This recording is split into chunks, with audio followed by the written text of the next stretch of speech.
एक शब्द है शायद। शायद का मतलब परहैप्स। कुछ लोग शायद कह देते हैं, लेकिन शायद अगर ना कहें तो ज़्यादा अच्छा, वैसे आपकी मर्ज़ी है। शायद नहीं, शायद। शायद मेरी शादी का ख्याल दिल में आया है, इसीलिए मम्मी ने तेरी मुझे चाय पे बुलाया है। फिल्म सौतन।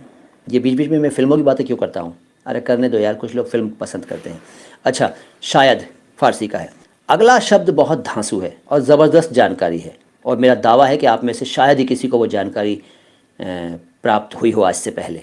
बताने वाला हूँ, थोड़ा सा इंतज़ार करो, पेशेंस रखो, धैर्य धरो, धीरज धरो, क्योंकि धीरज धर्म अमित। नहीं यार, छोड़ो। अक़वाम आलम का मतलब सारी दुनिया की कौमें। सरज़मीन हिंद का मतलब हिंदुस्तान की ज़मीन, भूमि, भारत भूमि। काफ़िला, कैरावन, कारवां। बाजवा ऑस्ट्रेलिया से कहते हैं। Farsi was official language in Punjab under Maharaja Ranjit Singh rule. देखिए साहब, लंबे समय तक फ़ारसी हमारे देश में आधिकारिक भाषा रही है, ऑफिशियल लैंग्वेज रही है।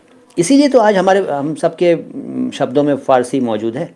हम सब लोग जो बोलते हैं तो उसमें पर्शियन शब्द इसीलिए ज़्यादा हैं कि वो हमारे पुरखों की भाषा रही है, आपके पुरखों की भी भाषा रही होगी।